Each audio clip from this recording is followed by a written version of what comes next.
Una de las cosas que yo creo es mantenernos constantes. Siempre he creído que la constancia es la que da los resultados. Cuando emprendemos algo y no somos constantes en lo que emprendemos, no nos mantenemos firmes, no llegan los resultados.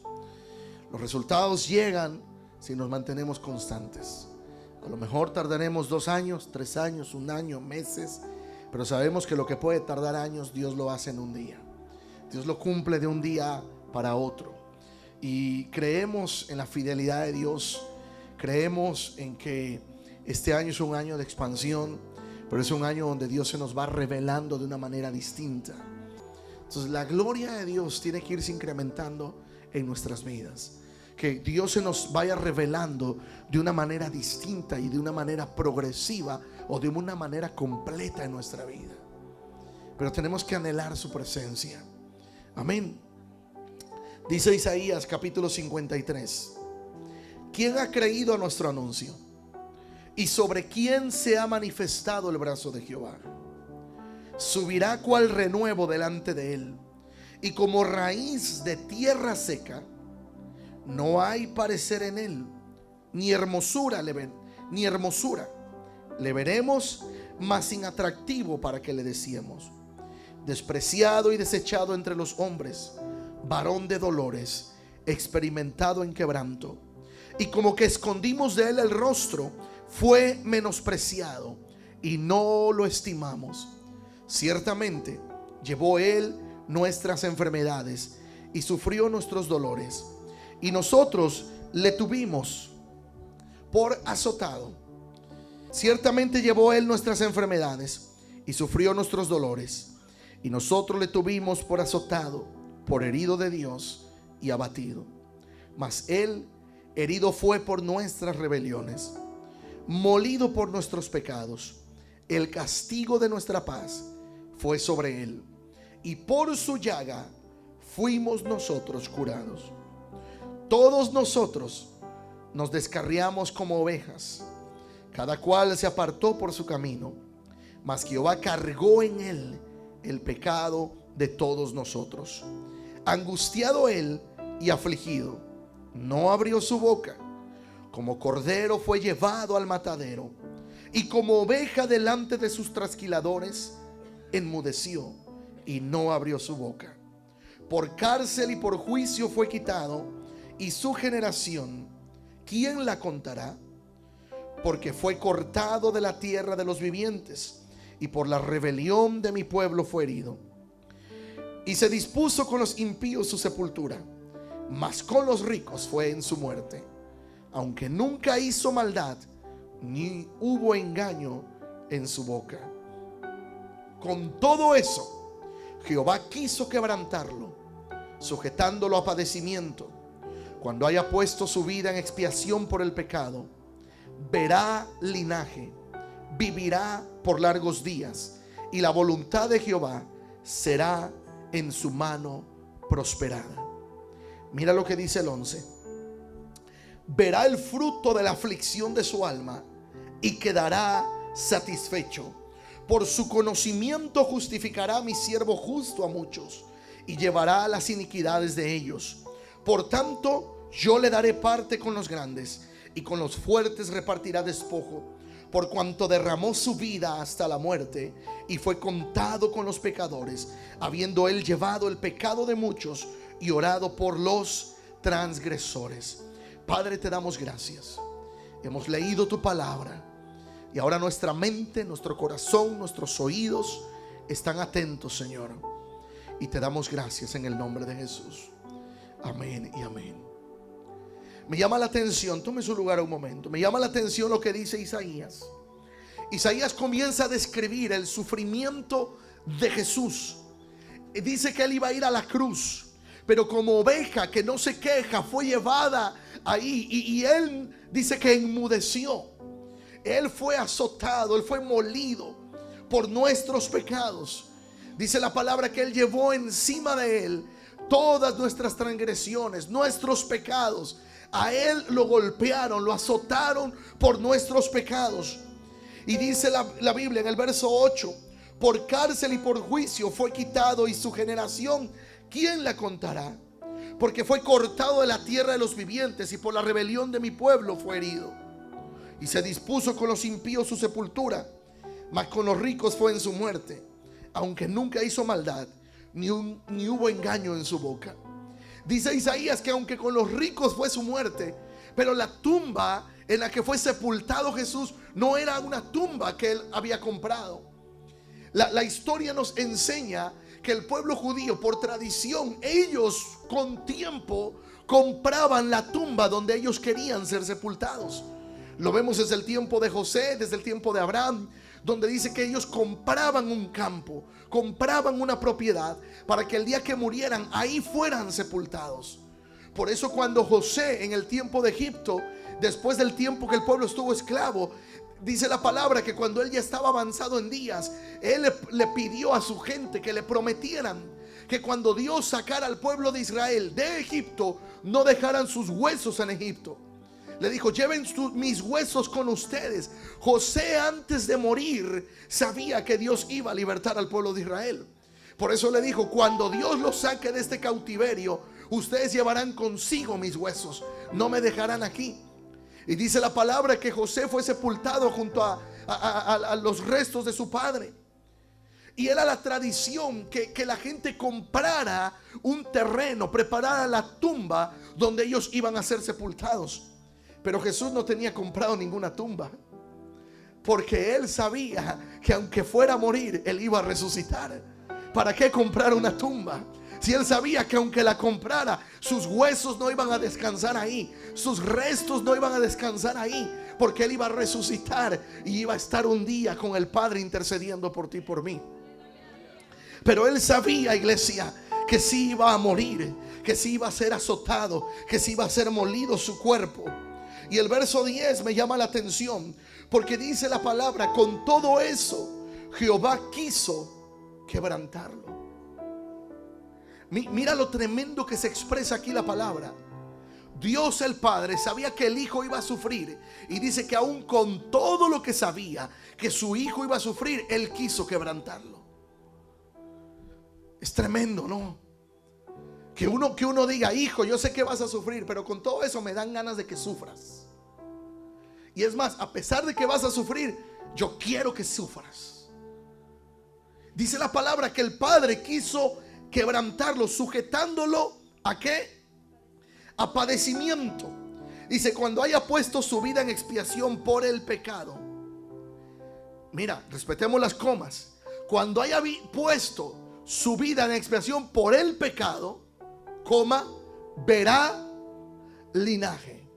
Es decir, está diciendo la Biblia, está diciendo Isaías, que después de que Jesús muera, él va a comenzar a ver una descendencia, va a comenzar a ver un linaje. La Biblia expresa en otras palabras que Jesús no fue sepultado para muerte. Y yo con esto quiero decir que muchas veces nosotros nos encontramos en momentos difíciles que pensamos que estamos muriendo, y no. Muchas veces las dificultades, lo que estamos haciendo es siendo plantados, siendo sembrados. Y para que una semilla dé fruto, una semilla tiene que morir. Amén. Y muchas veces una circunstancia en nuestra vida tiene que morir para que dé fruto en otra área. Por eso los procesos, por eso las cosas que pasamos. Y mira cómo dice ahí: verá linaje, vivirá por largos días, y la voluntad de Jehová será en su mano prosperada. Pero el versículo 11 fue un versículo que a mí me conmovió, porque él dice en el verso 11 que Jesús, Isaías habla de Jesús. Esa es una visión que el profeta tuvo acerca de Jesús. Y dice en el verso 11: verá el fruto de ¿qué? De la aflicción de su alma. Y después dice que ¿qué? Esto a mí me impactó. Está diciendo Isaías que cuando Jesús sea golpeado, lastimado, herido, resucita, y dice que después verá el fruto de la aflicción de su alma. Es decir, Jesús dirá: wow, ha valido la pena. Valió la pena que me golpearan, valió la pena que me azotaran, valió la pena que me clavaran la lanza. Y dice: y verá el fruto de la aflicción de su alma y quedará satisfecho. ¿Y sabes quién es el fruto de la aflicción de su alma? Eres tú y soy yo. Cuando Cristo te mira, dice: valió la pena morir por él, valió la pena morir por ella. Dice que él ve el fruto de la aflicción de su alma y él queda satisfecho. Es como un padre que manda a sus hijos a la universidad y con mucho esfuerzo y con mucho trabajo le paga la universidad. Y cuando ve a su hijo parado, su hija parada en un podio recibiendo un título, dice: ha valido la pena. Ha valido la pena. Qué mayor sacrificio que el que Jesús hizo, que después de que murió en la cruz dice: ha valido la pena. Ha valido la pena. Sí, mi alma se afligió, pero ha valido la pena. Él quedó satisfecho con el sacrificio que hizo por ti y por mí. Dime, ¿no vale la pena ahora vivir para Él? ¿No vale la pena ahora decirle: gracias, Señor? Así como tú sufriste, dice la palabra en el Nuevo Testamento que también nosotros somos partícipes del sufrimiento de Cristo. Es decir, que nosotros también en esta vida vamos a sufrir algunas cosas, vamos a padecer, vamos a tener pérdidas. Pero nosotros, cuando estemos allá en la gloria con Él, cuando escuchemos esas palabras que Él dice: bien, buen siervo fiel, en lo poco fuiste fiel, en lo mucho te pondré. Dígame si no valdrá la pena escuchar esas palabras. Escuchar esas palabras. Alguien dice amén. Alguien dice amén. Dios quiso que su hijo sufriera. Y aunque el hijo realmente conquistó, y esto me llama mucho la atención, porque en el libro de Mateo, en los evangelios, registra, sobre todo Mateo, ese momento previo de ir a la cruz, ahí en el monte de los olivos, ahí en el Getsemaní. Dice la palabra que Jesús estaba de rodillas, dice, sudando, y sus gotas de sudor eran como gotas de sangre. Y en verdad Jesús ganó la batalla, no solamente en la cruz, sino que desde el día anterior, porque Él sabía todo lo que le esperaba. Pero aún así dijo: Padre, si es posible, pase de mí esta copa, pero no se haga mi voluntad, sino se haga la tuya. Se haga tu voluntad. Amén. Vamos al libro de Hebreos capítulo 5. Libro de Hebreos capítulo 5. Vamos a leer a partir del verso 5. Hebreos 5:5, porque hay algo que nos va a complementar este capítulo. Hebreos 5:5 dice la palabra: así tampoco Cristo se glorificó a sí mismo haciéndose sumo sacerdote, sino el que le dijo: tú eres mi hijo, yo te he engendrado hoy. Como también dice en otro lugar: tú eres sacerdote para siempre, según el orden de Melquisedec. Y Cristo, en los días de su carne, ofreciendo ruegos y súplicas con gran clamor y lágrimas al que lo podía librar de la muerte, fue oído a causa de su temor reverente. Fíjate, está hablando Hebreos que él clamó al que le pudo librar de la muerte. Pero mira lo que dice ahí adelante. Dice: tenéis necesidad de... No, acá 8. Y aunque era hijo, por lo que padeció, léalo conmigo. Y aunque era hijo, por lo que padeció, ¿aprendió qué? Vamos, léalo otra vez. Y aunque era hijo, por lo que padeció, aprendió obediencia. Y hoy te quiero compartir esto. No es fácil obedecer, pero Cristo está con nosotros. Dice la Biblia que Cristo tuvo que sufrir para en su vida humana aprender obediencia. Y muchas veces nosotros tenemos que pasar procesos difíciles para aprender obediencia. Dice ahí que Cristo padeció. ¿Qué padeció? Lo que dice Isaías. Lo golpearon, lo azotaron, fue a la cruz. Creo que tú ni yo queremos pasar eso para aprender obediencia. Pero hay otras áreas en las que hemos sufrido, en las que hemos batallado. Pero Cristo, para aprender obediencia, dice la palabra que fue a la cruz. Le pusieron una corona de espinas, lo azotaron, lo crucificaron. Y Satanás pensó que le había ganado la batalla. Cuando lo vio morir, en realidad ahí estaba comenzando la victoria. el reconciliarnos con el Padre. Iglesia, hoy yo te digo, a veces tenemos que aprender de la palabra de Dios para aprender como Cristo aprendió. Él fue golpeado, él fue azotado, pero por lo que padeció, aprendió obediencia. Por lo que sufrió, aprendió obediencia. ¿Quién de nosotros a veces en un proceso difícil decimos, híjoles, no me vuelve a pasar? La regué y no me vuelve a pasar. Amén.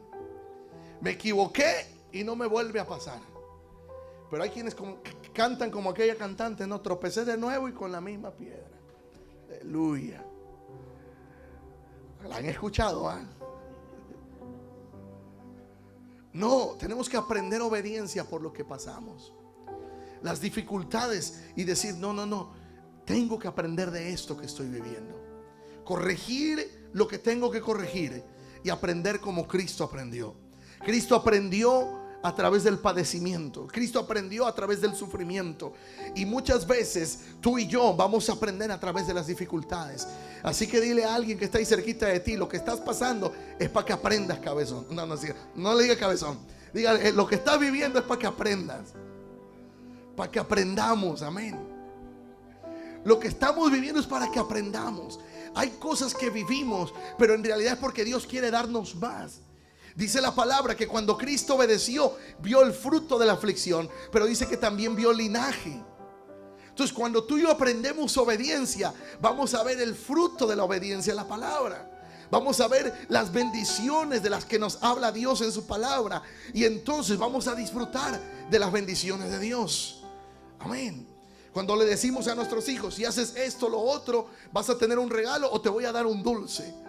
Y cuando los hijos ahí andan con su dulce, comiendo, están felices porque recibieron un regalo, recompensa del esfuerzo. Y la Biblia dice que Dios también trae recompensa. Dice la Escritura, yo soy galardonador de los que me buscan. Y sabes que es un galardón, es un regalo, es un premio, es una recompensa. Oiga, imagínese que si le buscamos, Él todavía dice, yo te voy a dar galardones. Si tú me buscas, yo te voy a dar premios, yo te voy a bendecir. ¿A poco nos vale la pena seguirle al Señor? No por lo que Él nos pueda dar, sino por quién es Él. Pero Él dice, yo soy galardonador de los que me buscan. Pero también dice que el que toca se le abre, el que busca halla. Amén. Pero la palabra en sí dice, también los que me buscan me encuentran. Dice el Señor, yo me acerco a los que se acercan. Dice que Él está cercano a los humildes y quebrantados de corazón. Entonces Él quiere que tú y yo nos acerquemos a Él, pero Él aprendió obediencia por el sufrimiento que pasó. Así que cualquier dificultad, cualquier proceso, Dios lo que quiere es que aprendamos en su palabra. Y muchas veces tenemos que aprender no a poner la mirada en las cosas o en alguien, sino en Cristo. En Cristo. Tenemos que ponerla en Él. Mire, cualquier dificultad que pasamos, todos pasamos dificultades. Todos somos seres humanos aquí. O hay un ángel aquí disfrazado. Déjeme identifico. No, pellizquese. Si usted sí sintió el pellizco, ahí va a sentir que está en cuerpo humano. Amén. Y todos como seres humanos nos dolemos. Todos como seres humanos lloramos. Todos como seres humanos nos da hambre. Aleluya. ¿Quién no tiene hambre? A todos nos pasa, porque estamos en un cuerpo humano.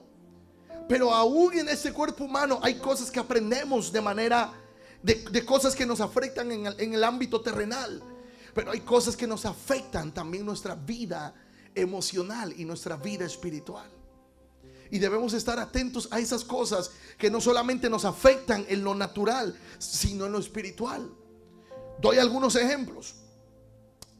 Muchas veces Dios quiere conservar nuestra salud y Él nos sana. Y digo esto porque recuerdo que hace años escuché este testimonio de una persona que había sido sanada. Y es que Dios le había sanado de una gastritis, casi úlcera que tenía en el estómago, por tantas cosas que había comido. Dios le sana de esa úlcera, de esa gastritis, y después volvió a comer lo que le había llevado a esa enfermedad. Y entonces comenzó a decir, no, es que Dios no me sanó de completo. Sí, Dios nos sana, pero hay otra cosa que se llama aprender a conservar nuestra salud. Si Dios nos sanó de algo y sabemos lo que nos provocó esa enfermedad, tenemos que abstenernos de seguir haciendo eso que nos provocó esa enfermedad. Amén. Ahora, si hay una circunstancia en nuestra vida que nos llevó a perder nuestra comunión, nuestra relación con Dios, nuestra relación con nuestra familia, nuestra relación, tenemos que decirle, Señor, ayúdame, ¿verdad? Necesito de ti, y buscar su presencia. Y dice la palabra que Él es el restaurador de todo. Él restaura, Él no remacha, Él restaura. Él restaura, Él nos restaura. Él no nos deja ahí con craqueaduras, ¿sí? Eso es Spanglish, ¿cómo se dice? Algo quebrado ahí pero eso es Spanglish también, craqueado. Grietas, gracias. Agrietados, gracias. Craqueado es Spanglish, ¿no? Es como parquéate ahí, ¿no? Sí, algo así, ¿no? Púchalo. Ya hablamos mucho Spanglish nosotros. Púchalo. Pero Dios no nos deja craqueados ni agrietados. Cuando Dios repara, Él nos reconstruye de nuevo. Él nos hace nuevos para que esas grietas no se vean ahí. Él nos repara, pero de tal forma que nosotros podemos adorarle a Él. Ahora, hay algo que muchas veces puede sucedernos, como le sucedió a Jacob. Cuando tuvo ese encuentro con el ángel del Señor, dice que el ángel tocó su muslo y comenzó a cojear. Y desde esa vez él comenzó a cojear. Y hay cosas que a veces Dios nos deja, como el apóstol Pablo, el famoso aguijón del apóstol Pablo, para aprender a depender de Él. Para aprender que no dependemos de nuestras fuerzas, sino que dependemos de Él. Por eso Jesús, aunque era completamente Dios, pero era completamente humano. Él, mientras su ministerio, la Biblia no nos registra que haya hecho uso del poder que tenía para un beneficio personal. Satanás lo tentó en el desierto y le dijo, si eres hijo de Dios, di a estas piedras que se conviertan en pan. Amén. ¿Cuántas veces hemos querido orar así cuando nos da hambre? Andas trabajando y te queda, no llevaste lonche, andas lejos de donde comprar comida y hay unas piedras. Ay, Señor, que esto se convierta en una torta de jamón, mínimo una torta cubana, aleluya. Y por más que oras, pues siguió piedra. Pero Satanás tentó a Jesús, le dijo, si eres, fíjate, Satanás sabía que era hijo de Dios, pero lo que quiso tentar en Jesús fue su identidad, no el hambre. Porque Jesús sabía que era hijo de Dios. Y él sabía que si quería, estaba en el desierto y solo, ¿quién le iba a ver si comía? Humanamente nadie. Él pudo haber tronado los dedos y un banquete completo delante de él. Ningún discípulo lo hubiera visto. Pero él sabía que no era necesario que nadie le viera. Por eso Satanás cuando vino, no vino a tentarle con el hambre, vino a tentarle en su identidad. Le dijo, si en verdad eres hijo de Dios, dile a estas piedras que se conviertan en pan. Y lo que muchas veces hace Satanás en nuestra vida es tentar nuestra identidad de hijos de Dios. No es la tentación en sí, no es lo atractivo de la tentación, es que Él sabe que hay un propósito en ti, sabe que hay un propósito en cada uno de nosotros. Por eso cuando Él viene a querer tentar, a querer destruir, sabe la bendición que viene en la obediencia. Por eso la Biblia registra que Jesús aprendió obediencia tras lo que padeció. Amén. Tras lo que padeció, aprendió obediencia. Hay unos dulces que se llaman rompemuelas en México. No sé si, ¿cómo le dicen en algún lado? No los identifican, ¿no? ¿Cómo se llama en otros lados? Es un dulce duro, por eso le llaman rompemuela. Con cacahuates, dulce, muy rico. Pero para morderlo, ay Dios mío. ¿Cómo? Muelas. Allá se llaman muelas. En mi rancho se llaman rompemuelas, porque están bien duros.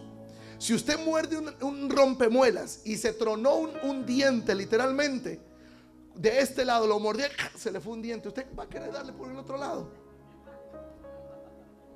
Ay, este estaba flojo, le muerdo de acá. No, porque usted ya aprendió que comió un rompemuela y le tiró un diente. Usted no va a querer volver a comer un rompemuela, a menos que agarre un martillo, lo parta bien y ya nada más lo come en pedacitos, pero no lo va a querer morder. Pero el ser humano necesitamos aprender de las cosas que Dios nos deja en su palabra. Cuando aprendemos de la palabra, Dios dice la palabra que Él nos lleva de gloria en gloria, de victoria en victoria. Él es galardonador de los que le buscan. Él quiere avanzarnos, Él quiere prosperarnos, Él quiere bendecirnos en todo, pero tenemos que aprender la obediencia. Ezequiel capítulo 44 verso 23 dice la palabra.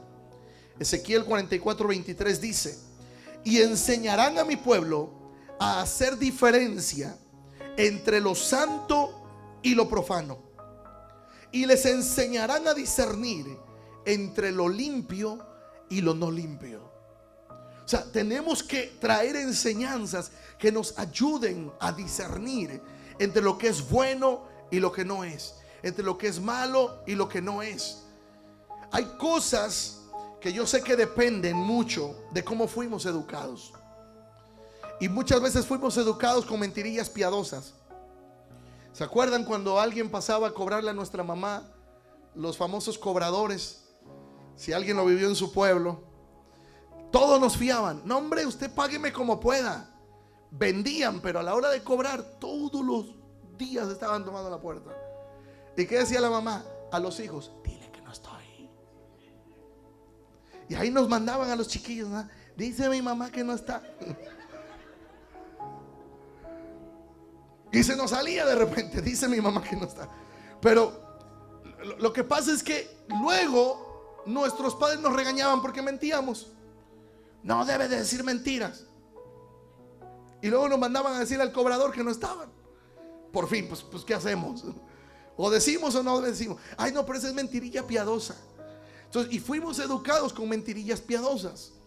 Y esas mentirillas piadosas nos llevan muchas veces a aceptar cosas como: ay, esto no es tan malo. Ay, esto no afecta a nadie.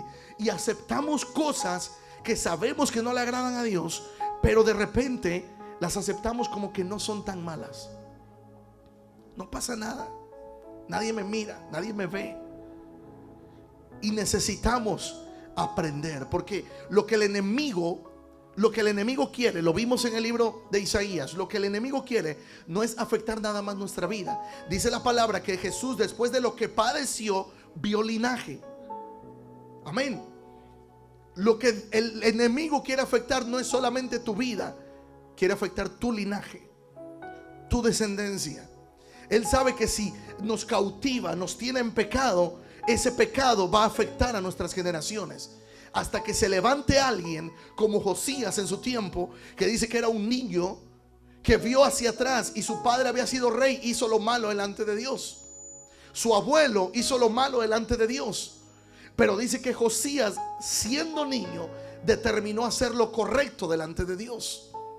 Entonces, hasta que se levanta alguien en una familia, va a romper esas maldiciones generacionales. Y entonces, a partir de ahí, con la obediencia, comenzamos a ver un linaje bendecido. Por eso Isaías dice que cuando él padeció, cuando Jesús sufrió, después de todo lo que pasó, vio linaje, vio descendencia. Y dice que quedó satisfecho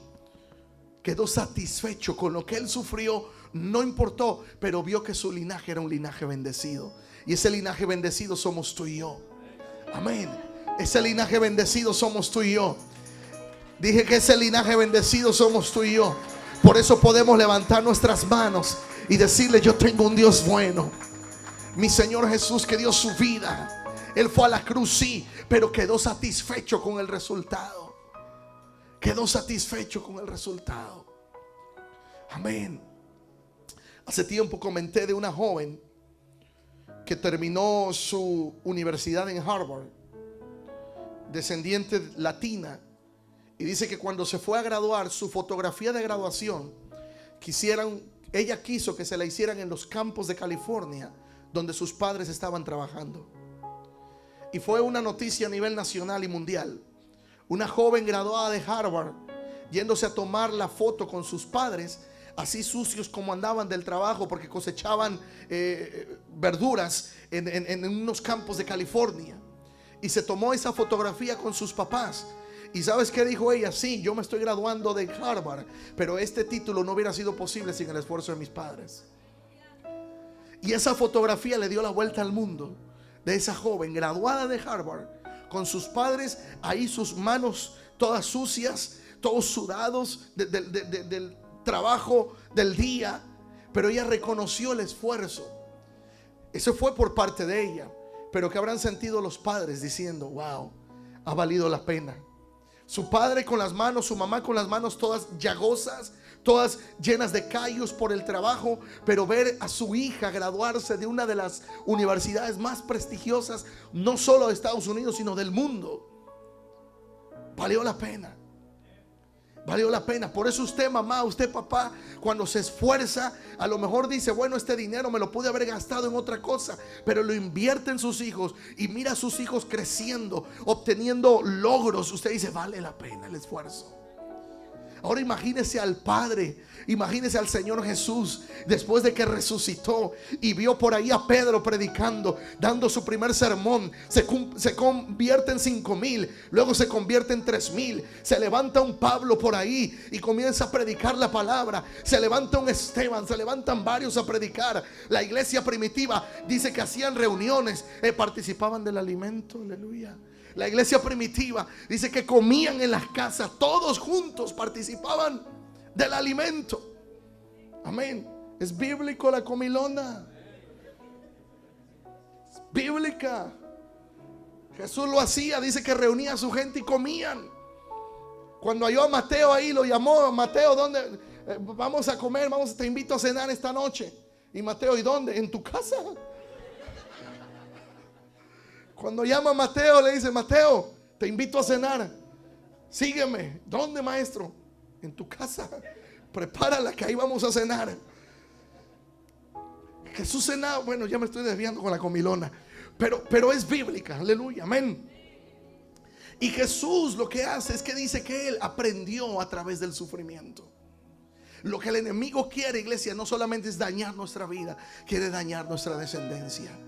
Por eso creemos aquí en la iglesia que la iglesia no comienza desde la edad adulta, sino que tenemos la oportunidad desde que tenemos niños, irlos formando desde ya en un camino cristiano. Por eso tenemos la guardería, por eso tenemos el ministerio infantil, para que aprendan la palabra. Y siempre les digo, sus hijos no son enviados al ministerio infantil a ser entretenidos para que usted esté tranquilo aquí. No, sus hijos están siendo discipulados allá también. Están recibiendo la palabra, están siendo enseñados en la palabra. Pregúnteles cuando salga al rato, dígale: ¿qué aprendiste hoy? Cuéntame, ¿qué te enseñaron? Ahora, de repente pasa, también no nos vamos a hacer. De repente pasa que como niños ahí me empujaron, me hicieron esto. Olvide eso, amén. Pero son niños. De repente pasa, si no llegan los nuestros. De repente nos llegan que pintados de aquí, que un diente flojo. No es cierto. ¿Le van a aflojar los dientes a mis hijos? No. Nada más para que se ría. Quiero ver la mazorca. Pero están siendo enseñados, porque Jesús dijo: dejen que los niños vengan a mí. Por eso creemos en una enseñanza integral en la iglesia. Que los padres, las mamás, los papás, los jóvenes que tienen sus servicios también. Yo estaba leyendo unas estadísticas que si no transicionamos correctamente, si no hacemos transiciones sanas, llega un momento en que los jóvenes, cuando llegan a una edad, se pierden. Cuando dejan los que en inglés se llama los teens, hasta los 19, los 19, comienzan a perderse si no se les da un seguimiento. Por eso creemos en irles acompañando en el proceso de vida. Fue lo que Jesús hizo. Dice que Él llamó a una multitud. Después de la multitud seleccionó a 70. De esos 70 escogió a 11. De esos 11 dice que había 3 más cercanos a Él. Y de esos 3 había uno que se atrevía a dormir y roncar en el pecho del maestro. Imagínense. Ahí estaba. Qué privilegio, ¿no? Que todavía el maestro le dijera: ok, descansa aquí. Qué privilegio. Por eso el Señor los llamó, dice la palabra, que Él llamó a sus discípulos primero para que estuvieran con Él. Y a eso es lo que Dios nos ha llamado a ti y a mí. Primero a estar con Él, a disfrutar su presencia. Y por eso debemos de tener cuidado, iglesia. Por eso enseñamos, de acuerdo a Ezequiel 44:23, que dice: enseñarán a mi pueblo a hacer diferencia entre lo santo y lo profano. Tenemos que hablar estas cosas, porque el enemigo hoy en día no se anda con sutilezas. Hace tiempo prediqué el tema de las sutilezas de Satanás. Y el enemigo no se anda con sutilezas. Antes había lo que se le llamaba mensajes subliminales. Hoy ya nada de mensajes subliminales. Ya se mira en la pantalla exactamente lo que quieren decir. Ya no hay mensajes subliminales. Hablan de tanta cosa, y tú y yo tenemos que enseñar a nuestros hijos lo que es correcto y lo que no es correcto. ¿Por qué? Porque Jesús sufrió. Termino ya con esto. Dice la palabra y nos enseña la escritura en el verso 11 que leímos. Hebreos 5:11 dice la palabra: acerca de esto tenemos mucho que decir y difícil de explicar, por cuanto os habéis hecho tardos para oír. Porque debiendo ser ya maestros, después de tanto tiempo, tenéis necesidad de que se os vuelva a enseñar cuáles son los primeros rudimentos o los primeros pasos de las palabras de Dios. Y habéis llegado a ser tales que tenéis necesidad de leche y no de alimento sólido. Y todo aquel que participa de la leche es inexperto en la palabra de justicia, porque es niño. Pero el alimento sólido es para los que han alcanzado madurez, para los que por el uso tienen los sentidos ejercitados en el discernimiento del bien y el mal. Está en el mismo capítulo donde nos habla de que Jesús aprendió obediencia. Dice ahí el escritor de los Hebreos, verso 12: porque debiendo ya ser maestros, después de tanto tiempo, tenéis necesidad de que se les vuelva a dar los primeros pasitos en la palabra de Dios. Iglesia, este año que Dios es un año de revelación de Dios en nuestra vida, pero tenemos que sacudir, dice Pablo, cuando era niño, hablaba como niño, actuaba como niño, pero he dejado ya lo que es de niño y ahora, diga conmigo, este año dejaré mis niñerías. No lo dijeron. Dígalo: este año dejaré mis niñerías. Cristo sufrió. Él fue a la cruz. Él fue golpeado, azotado, molido por mis pecados. ¿Cómo voy a andar todavía con que no me saludaron? Él sufrió. Él fue a la cruz, lo golpearon, dio su vida, iglesia. Atravesaron su cuerpo. Y tú y yo necesitamos avanzar. Necesitamos crecer. Mira, hemos recibido palabra como iglesia. Y se nos ha dado una palabra que sí nos ayuda y nos da dirección, pero a la vez nos da mucha tarea, mucha responsabilidad. Muchos que han orado por nosotros, de repente oran por mi esposo y por mí y nos dicen, los veo varias veces, varios ministros en diferentes lugares, en diferentes momentos nos han dicho esto. Y muchas veces nos lo dicen en privado y no está grabado para que el otro que viene se lo copie. No, nos han dicho: esta casa la vemos como una cueva de Adulam. Y cuando me dicen cueva de Adulam, dije: Señor bendito. Los que conocen la historia, dice la Biblia que la cueva de Adulam era donde David se metió buscando estar solo, porque lo estaba persiguiendo el rey Saúl para matarlo. Y dice la Biblia que cuando estaba David en su cueva, se le juntaron 400 hombres. Y uno puede decir: wow, un ejército, yeah. Pero las características de ellos eran que eran pobres, endeudados y afligidos. Entonces cuando me dicen a mí Cueva de Adulán, dije, Señor bendito.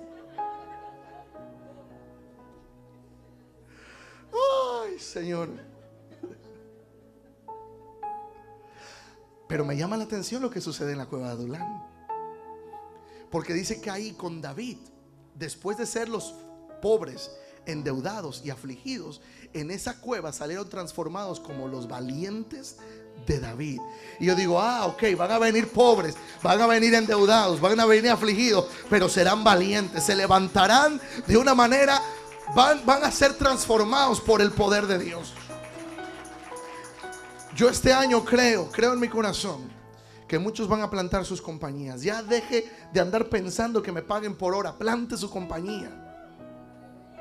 Dígale, Señor, yo lo creo, no sé cómo, pero tú eres el dueño del oro y de la plata. Usted se imagina un hijo de este Rockefeller yendo a trabajar por hora. Los hijos de Dios necesitamos aprender, decirle, Señor, bendícenos, bendícenos. Yo creo que Dios va a bendecir. Yo creo que Dios va a dar compañías. Yo creo que Dios va a bendecir a su pueblo. ¿Sabes por qué el enemigo nos quiere tener así atrapaditos?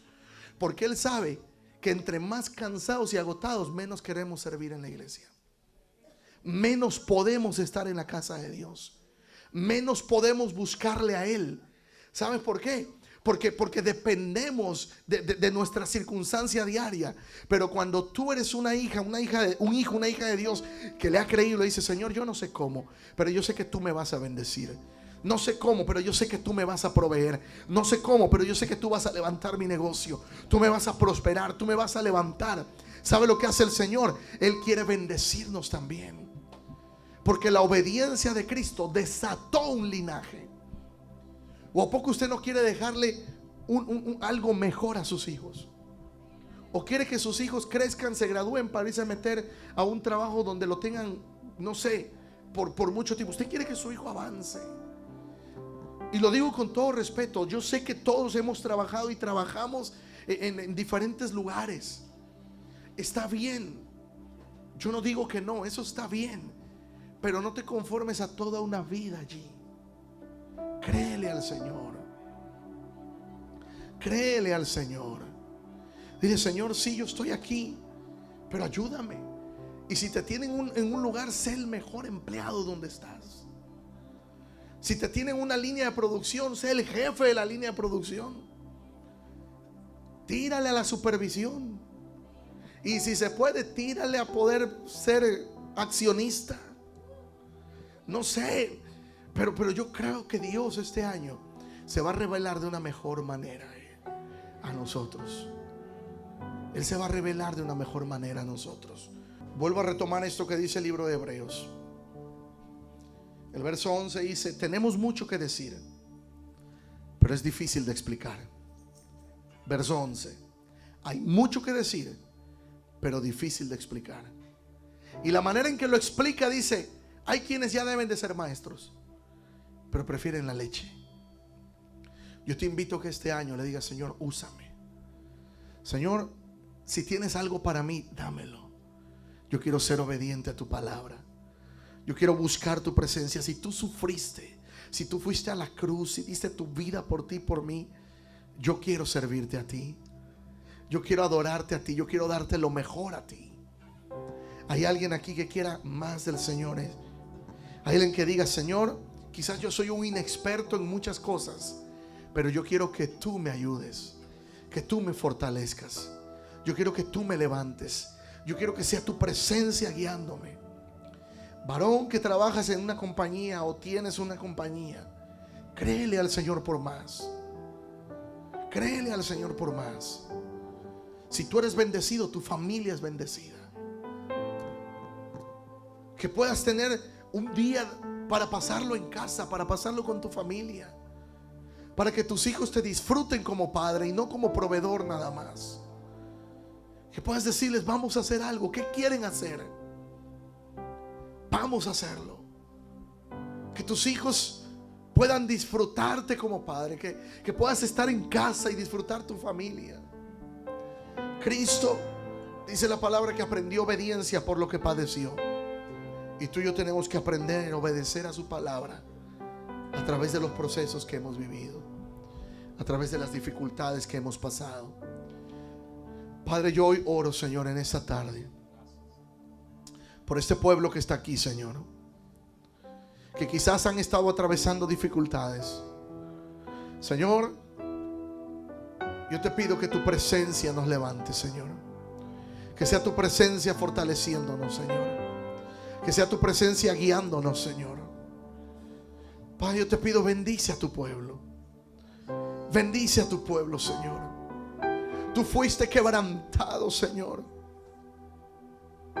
Padre, tu cuerpo fue lacerado. Pusieron en tu cabeza una corona de espinas. Señor, te atravesaron con una lanza. Pero dice la palabra que enmudeciste ante aquellos que te golpeaban. Pero viste el fruto de tu aflicción y te gozaste. Quedaste contento. Y aquí hay fruto, Señor. Hay fruto, Señor. Aquí hay fruto, Padre, de ese proceso en la cruz, mi Dios. De haber ido a la cruz, hay fruto y más fruto que viene. Lloro, Señor. Lloro, Señor. Lloro por este pueblo, Padre amado. Lloro por los que están aquí, por los que están atravesando dificultad. Que no se queden allí.